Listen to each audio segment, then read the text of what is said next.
So today on Because Marie Said So, we are welcoming a very special guest, Miss Brittany Hodak. She is the author of the wonderful award-winning book, Creating Superfans. And welcome to our show. And this has been a long anticipated interview. I have to say, I know that you've studied the psychology of fandom, and I'm one of those, like, I am a fan. And I'm one of those who does get starstruck, not just by, top tier celebrities, but by any celebrity. So can you share with us a little bit about your background, Brittany, and how you got to the point where you were doing all these amazing presentations for universities, for businesses, for business people? Share a little bit about your background with us. Of course. Well, thank you so much for having me on the show. I became a keynote speaker totally by accident. I did not know this was a job someone could have. I grew up wanting to work in the entertainment industry. That was all I ever wanted to do. I wanted to work with recording artists in some capacity. I knew I probably didn't have the chops to be a pop star or a rock star, but I wanted to be a manager or I wanted to be a publicist or I wanted to do something in that vein. So when I was 16, I spent a day job shadowing at our local radio station and just begged for a job. I was like, please hire me. I will do absolutely anything. And the station manager said, well, you look like you're about the right size for our mascot costume. And I said, I'll take it. I'm in. I want to do it. And so I became Sting the Bee, the B98 mascot. I wore a giant bumblebee suit and went to every sort of, remote broadcast for car wash grand openings and sales at furniture stores and fairs and carnivals and just all of the things. And I loved it. And it was such a great job. And then by sheer good fortune, my maiden name was Jones. And one day I came into work and the station promotion manager said, I keep seeing ads on TV for something called Bridget Jones' Diary. And I keep thinking to myself, we have a Brittany Jones. We should do something and call it Brittany Jones' Diary. And I said, well, you're always talking about trying to get more people to go to the website. What if I just interviewed the bands that came to town? And, that was my diary. Like, here's, me hanging out with Blink 182, or this is what the Goo Goo Dolls said to me before the show. And she said, oh, like that other movie right now, that Almost Famous movie. Yeah, that's getting some Oscar buzz. We should do that. Make a list of all the bands you want to see and we'll set everything up with the record labels. And I said, wait, what? And so overnight, it became my job to literally hang out with rock stars and brag about it on the internet. Like that was my teenage job. And it did a few things. It spoiled any chances of me ever having a quote unquote normal job or real job because I learned very early people will pay you to do the most amazing things that you would pay money to do. And then the second thing that it did was really give me a front row seat to fandom in real life and made me so incredibly curious about why some bands become the biggest acts on the planet and others go away. Like what makes somebody a one-hit wonder versus a Grammy award-winning best new artist with, zillions of fans. And so I started looking for patterns and studying what I was seeing and interviewing people and trying to understand, why do we love the things we love? Why do we share the things that we share? And then now at this intersection where I'm at in my life now, as a result of, I started asking, what does that mean for brands? What does that mean for businesses? What does that mean for people who are monetizing attention and retention and advocacy and all of the things that are so important in the business world? That is so cool. And what a unique opportunity as a teenager. Um, do you think that that experience changed your trajectory of what you thought your future was going to look like? I think, a lot of times we get these students graduating high school, they're not really sure about college, they're not really sure about, where their future is going to lie. And they just know that like the natural progression is, okay, I'm supposed to apply to colleges, I'm supposed to do this, I'm supposed to do that. And I'm supposed to kind of check the boxes as I'm going along in my life. And so for you, how did that kind of change things, or did it not? Or was that always the plan? If I'm being totally honest, like I didn't really want to go to college, and neither one of my parents had graduated from college, so it was very important to them that my brother and I both do that. And I think I kind of rebelled against that, like, well, why do I have to do it? You didn't have to do it. And I mean, I was valedictorian, I was a national merit scholar, I was an Oklahoma Academic All-State, which is like the top 100 kids in the state. Like I was very fortunate to have full ride scholarship opportunities afforded to me for institutions that, to be quite honest, I didn't even really have to try that hard for, because of some of the accomplishments I had that gave an automatic tuition scholarship at in-state institutions. And so I has had this sort of like rebellious, well, why do I have to go to school just because school is the thing I'm supposed to do next? And I ended up choosing a school in part because of the concerts that I knew that I would get to go to. And I wanted to still continue to do Brittany Jones Diary and be in a market where we had a radio station. And so that was sort of I was like, whatever, I'm just doing college on the side. But my real job is this music industry career that I'm working towards. And that is how I saw it as a kid. And so I started interning at record labels. My first paid job at a record company was to be what's called a college rep. And so essentially I was like the promo person in the market. And when bands would come and tour, it was Little Rock was the market that I had. When bands would come to town, I would make sure there were posters at the record stores and set up, contests with the radio stations and get people on campus excited about the shows. And it was there that I had the idea for what became a business that I started several years later, which was this idea of creating these tangible, collectible super fan packages. Because at the time, so it's, I don't know, 2003, 2004, and all of the record label executives were saying to all of the college kids, this is the worst industry. The music business is a sinking ship. Everybody's stealing music. It was, the time of like Napster and just MP3 file sharing. And so everybody said, go do something else, go get another career. And what I kept saying was, people aren't buying physical music because it's not any better than digital music. If you want people to buy a physical thing, make a product that makes sense as a physical product, like put a coffee table book with it, put a patch with it, put a t-shirt with it, put a poster with it, do something that's better than what I can get online in 2 seconds from a friend for free. Right. And so I had the idea for this packaging company. And I thought at the time, the way that I would make that a reality is through the record labels that I was working for. So at the time I worked at Warner Music. After I graduated, I went to go work at Sony Music. Then I went to go work at an entertainment ad agency where I was doing all of these huge tour sponsorships and sync license deals for, like product sponsorships and commercials and advertising. And nobody could get behind this idea. Everybody was like, oh, it's like such a cute idea. Now go back to your desk and do your job. And so finally, after years, like I was probably 6 years removed from graduation from college, and I still couldn't get enough momentum for anybody to let me go all in on this idea, that I pitched it pitched it kind of, but was really sort of saying like, so I'm going to now go try to get a job at Universal Music Group and see if I can get Universal Music Group to do this thing, to a buyer at Walmart who had become a friend. And she said, you've been talking about this for so long. I know this is your idea. Don't take it to Universal. Start a company. I'll give you a vendor number. Like I'll support you. I'll help you. And if you can get a label to be a partner of you, you can sell this in stores, but it'll be your product, your company. And so it was because of the generous idea and support from that person at Walmart and a couple of other people in the sort of ecosystem of the music industry that said, yeah, we'll support you, that led me to start a company, which is what then put me on the path towards writing and speaking and doing all of the things that I had done since. But to answer your original question, I had no idea. I had no idea what my life was going to look like when I was in college. If I'm being honest, I had no idea what my life was going to look like 10 years ago. I became a keynote speaker totally by accident. And now that I'm a speaker and an author, I'm so very fortunate and grateful to be in this position.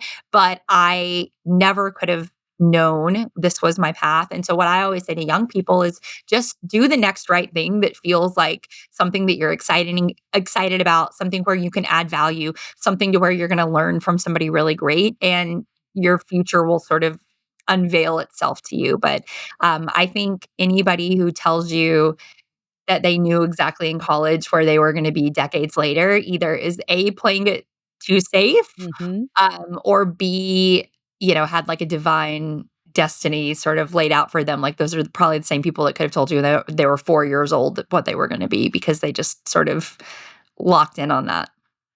One of the questions that I had for you is, people write books all the time, right? So once you become an expert on something, the natural progression many times is to write a book. But was there like a trigger event for you that where you were like, I think that I really need to communicate this in the form of writing a book?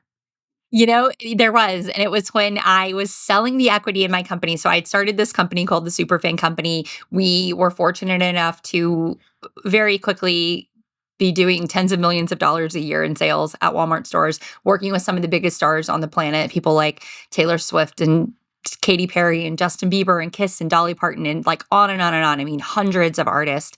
And I was bored.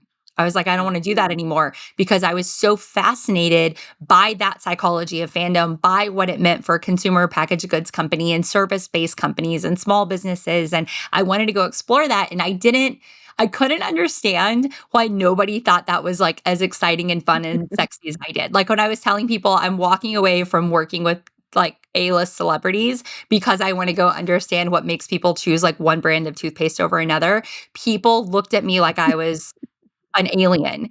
And the fact that nobody else thought this was like as sexy and exciting and fun and interesting as I knew that it was is what propelled me to want to write the book. I was like, I want to write a book to change people's mind, to make them understand that customer experience is so much more fun and exciting and relevant than like anything else. And so Well, that's it's an why I wrote. amazing book. So, Well, thank you. share with us exactly what is the definition of a super fan. So, anyone who hasn't read the book, is going to be questioning, like, what is this all about? How can I, use this book to help me in my business and my career?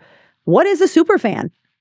Thank you for asking, Marie. I define a super fan as a customer or stakeholder who is so delighted by the experience that they have with a brand, product, or service that they become an enthusiastic advocate. And I know that's a lot of words, but there's three important parts that I want to break down. So, number one, customer or stakeholder. We're talking about people who actually have a financial interest in your business. They have hired you, they have worked alongside you, they know someone who is, if you're like a B2B to C business, they have been involved in a transaction. And the reason that matters is because we all know that if we were going to look for a review on a product or a service-based company, we would much rather hear it from somebody who has been a customer than like a rando off the street who can look at the same reviews online that we can. So that's number one, customer or stakeholder. Number two, they're delighted by their experience. In the book, I talk about the fact that apathy is the single biggest threat to, I think, every business that exists and even every artist that exists, right? Like that's sort of the overlap of, the filler songs on the radio that we don't care enough to go stream that artist, to go learn more about them, to go to their concert, to buy their merch. Like it's fine. It fills the time, but there's no sense of connection between us and it. So the second part of that definition is they have a great experience. And then the third part is they become an enthusiastic advocate. And this is the part that, in my mind, really defines a super fan. So these aren't just people who are coming back. They aren't just people who are loyal. They are people who are advocating for you. They are creating more customers. So a super fan is a customer who creates more customers. Awesome. I think any industry could take this book and apply it to their businesses. And is there an industry specific that you prefer to speak? Your speaking engagements. I know that some will be industry specific, like the mortgage industry, when the one that I saw. Is there one in particular that you've spoken in front of, a group of industry leaders and said, "Hey, I enjoy the products that you sell, maybe better than other industries." It's a great question. I mean, because I am an entrepreneur, I always love speaking to people who are entrepreneurs or are very entrepreneurially minded. So people like real estate agents, like accountants, like insurance professionals or financial advisors, where they may not be quote unquote the founder or the entrepreneur, but they have an entrepreneurial or sales driven approach to what it is that they do. And the reason that I love that type of audience is because they oftentimes have spent their entire career being so good at that thing that they do. So good at mortgage, so good at accounting, so good at finance, so good at insurance, but they've never had any kind of real training about the customer experience side of how we are architecting or designing these intentional experiences that our clients have. What does it feel like to do business with us? How are we making it obvious to a prospect who's trying to decide between us and somebody who does the same thing as us in the same market as us? Like, how do we get them to pick us instead? And so to me, customer experience is where all of these other disciplines come together. It's sales, it's marketing, it's service, it's ops, it's logistics, it's all of these things because everything is experience. And as I say in the book, everything is experience, meaning all of it is part of, how it feels, but experience is everything. It is the number one differentiator between you and everyone else who does what you do. And so you have to be able to embrace all of those things. You have to be thinking cross-departmentally and just like very broadly about like how all of these pieces of the puzzle fit together, because that is how your customer sees things. That is how your customer experiences your brand. Your passion is just infectious, and you're the type of person that, like, I will just follow on a daily basis just to see what content you're sharing because your positivity just radiates, and I think you don't realize sometimes how you can affect other entrepreneurs and what that positive influence is. So it's your passion is such an integral part of, the communication and how other entrepreneurs are able to kind of say, okay, well, I'm struggling with this. And, I really think that this book maybe will help me. But in addition to that, I know that the person writing it is so passionate about what she does. And so that is so, that is so honorable and awesome. One of the Thank things as a female entrepreneur, and being a female entrepreneur myself for 30 years, managing family, travel, work, that whole work-life balance, which I'm asked that question many times in interviews, and my question is there a balance? For me, specifically, I think something always has to give is always my experience. In your experience, I mean, you're traveling a lot more than I am. You're doing a lot more public speaking engagements. If your kid is sick, like, what do you do, right? So what for you is that balance, and is there a balance? Yeah, I mean, the truth is it's so hard. And I am so fortunate that, okay, so my book came out at the beginning of 2023. And my husband and I had a conversation about how many events was I going to do? What was it going to look like? Because he was working full time in the music industry. I was starting to travel a ton. And the book really took off and the Mhm. speaking engagements really took off. We had said that I was going to try to do 40 speaking engagements in the year 2023. I was at 40 in like August. Mhm. And I had said, what do we do? Do you want me to turn them down? And my husband said, like, are you crazy? Absolutely not. Like, you go do every opportunity that is presented to you that makes sense. And, to his extreme credit, he was like, I will take a back seat. Like, I love my job, but you love your job so much more. There's more potential economic upside because he was an employee. I was an entrepreneur. And so when we really sat down and looked at like, okay, we've got the full-time nanny, we've got, help with dinner, we've got help with the house, we've got like all of the things, what would it look like if we took a step back and said, okay, if you do spend a few years at home as a stay-at-home dad, what does that mean for the dynamic of the family? What does that mean for the kids? What does that mean for me being able to travel? And so we made the decision together that he would be a stay-at-home dad Mm. for, a few years. And so we're now at the end of 2025. So it's been 2 full years of that. And it has helped so much. But like, I'm not going to lie, Marie, it's still total chaos, right? I've got 2 little Right. boys, they're 5 and 8, and we have settled into some really good rhythms. So one of the most important things that I did, and I share this with all of my parent friends who travel, I used to feel such guilt, and it was like, "Oh, Mm. I'm gonna miss this, or I'm gonna be away from this." And so I would buy all this crap. It would be Yep. like airport toys and stuffed animals and whatever. And it just I like they were crying when I was leaving and I was upset and just all of the things. And so Now the role, because my kids know that I'm leaving to go make money, this is my job. Mom's going to be on stage talking to, whatever, whoever the audience is. And so now what we do is every time I travel, both of my kids have the opportunity to earn $20 each. The way they earn their $20 is by doing everything dad says when I'm gone. So they have to brush their teeth, they have to eat their dinner, they have to do their homework, they have to go to bed, like all of the things. And if they keep their end of the bargain, which is to help reduce chaos while I'm gone, then they participate in what mom made because they understand like mom is making money, but everybody in this house needs money and everything, my 8-year-old just says, because we're getting to the end of the year, I had printed out the statements to show how much money I had contributed to both of their 529 college savings accounts this year, how much I had paid off for the mortgage this year, like all of the things, because I want them to know that even though they can't see that, there is economic activity happening. And so both of the kids get $20, up to $20. They can lose it, and sometimes they do. But for every night that I'm gone, they can earn $20.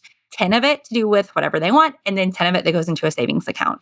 And so most of the time, the $10 is like, it becomes Robux now. Like for a Right. while, it was Right. what Lego set am I saving for? And now it's like, that's 1,000 Robux, and I want you to give me 1,000 Robux instead of 10 like US dollars. Right.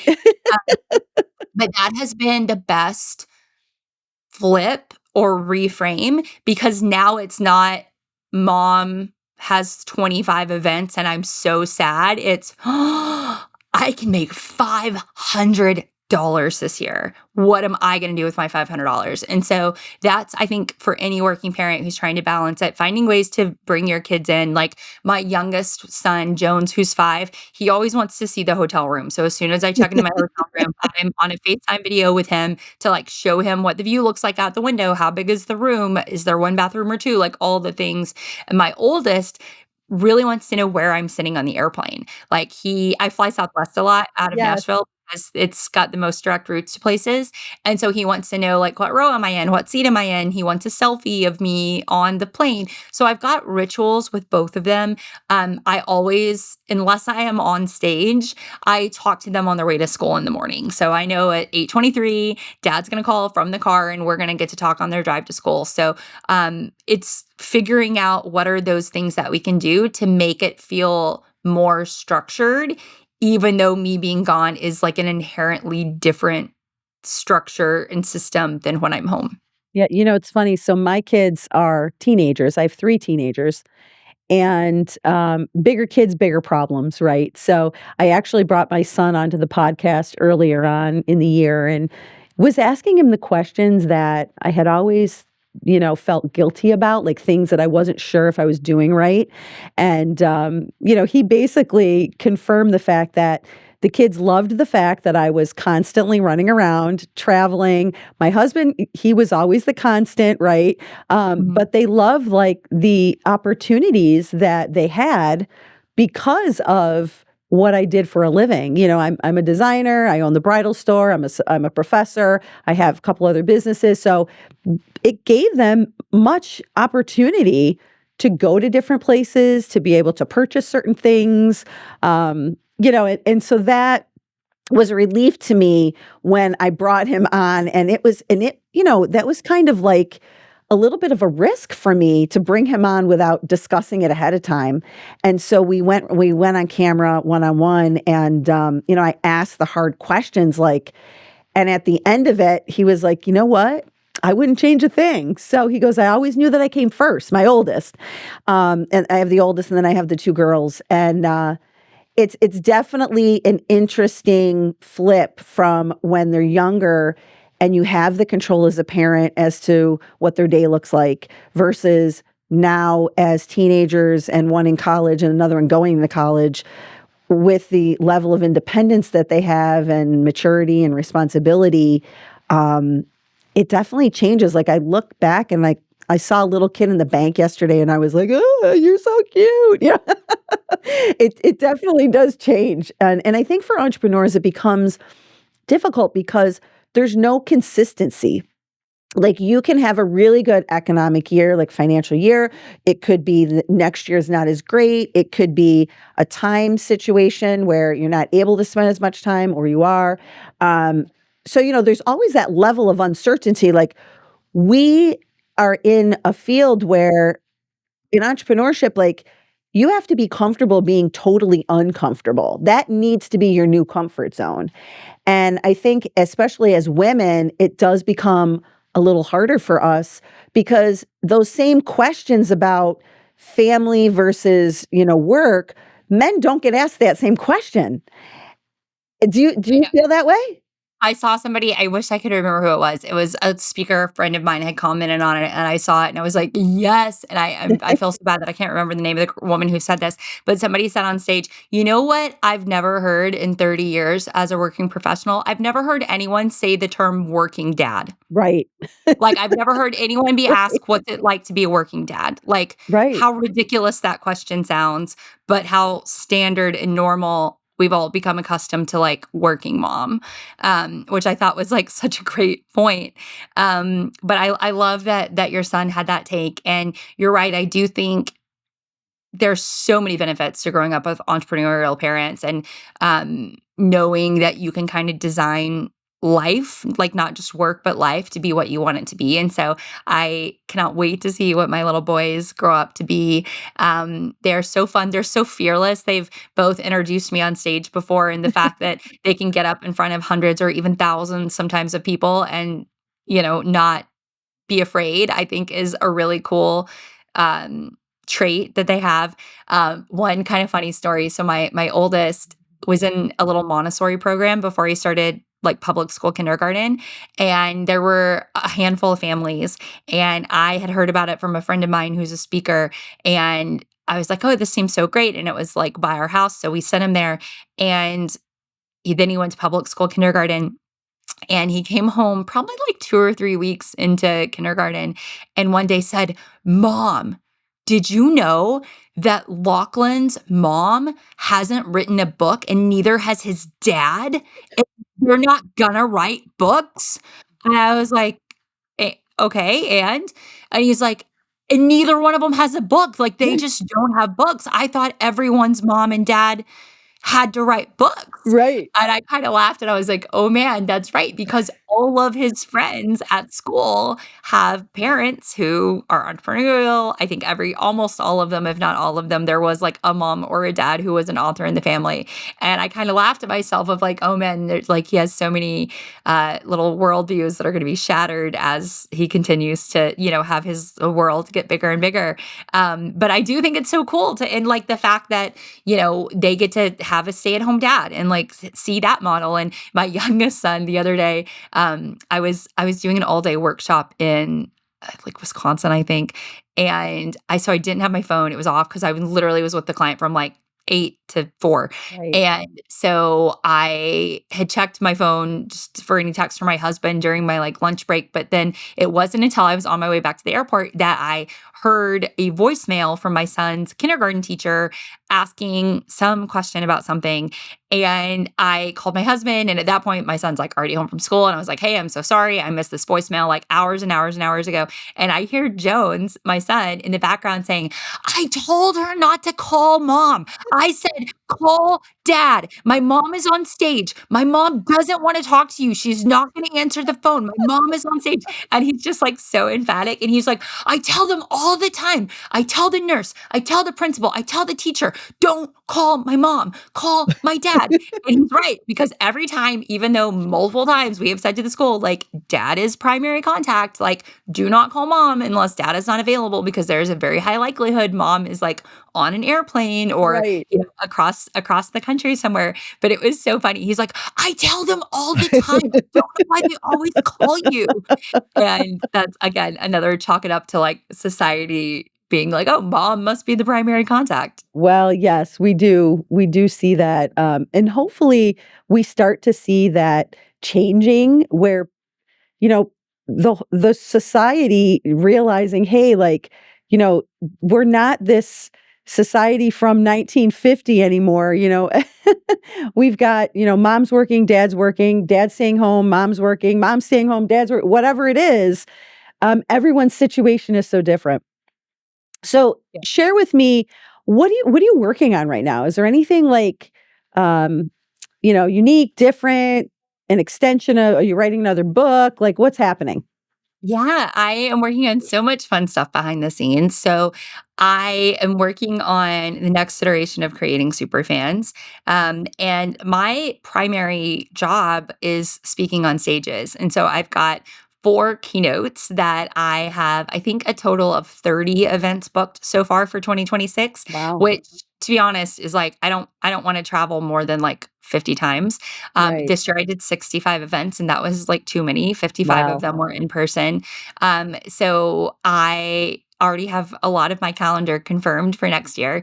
And so I get to spend the next few weeks that I'm off the road refining some of those ideas, tweaking some of the stories, some of the statistics, some of the ways that I try to bring these to life on stage within the 4 different versions of the keynote that I have that are sort of the like starting place for the different events that I do. So that's what I'm working on right now, and I'm so excited about it. And then of course I'm always writing and researching and trying to further the field of customer experience and the adoption of customer experience as a discipline that impacts literally every single person at the company. I like to say that everyone is the acting chief of experience.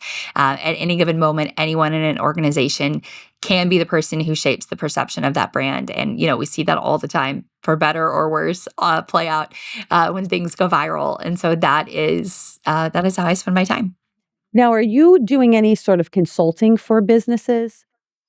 A little bit. I mean, to be Mhm. totally honest, for everybody out there, especially the students that are listening, I find it hard to fit consulting in because the rate that I have to charge is so high that Right. demands so much attention, and so many deliverables for my clients because my primary business model is keynoting. So if Sure. you look at keynoting as like, somebody pays me like, you know, 1 pineapple to do a keynote, they've got to pay me a multiple of that same number of pineapples for consulting. And when I'm trying to do 60 keynotes a year, it's just hard to give any one client enough to make it like a win for everybody. So I do have one thing that I do. It's called an intentional experience design, where it's basically we do a lot of work in a very short window. It's usually 3 days or less. But in terms of ongoing consulting, I have a lot of great partners and colleagues and friends that I'm introducing to clients when they need somebody in a more consultative role.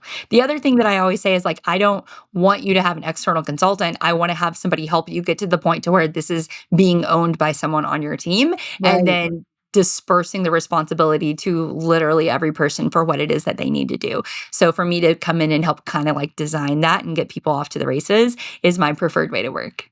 Well, I will say my bridal salon, just going to the one, keynote, address that you did, here in Syracuse, that helped me out a lot. Even though the presentation wasn't catered to, it was catered to the mortgage industry, but I could easily take what you said and apply it to my own business. And I think that it definitely has created a difference. So I thank you for that. And thank you Oh, thank so you for much saying for that. coming on the show. Like I say, I've been really wanting to get you on the show for quite some time. And so I'm so thankful to you and grateful that you were able to do this the week before Christmas. So thank you so much. And I appreciate everything. Thank you so much, Marie. I am so glad that we had the opportunity to chat and yeah, excited to stay in touch and do more in the future. You got it. Well, have a wonderful holiday. Thanks, you too. Take care. Bye bye. Bye.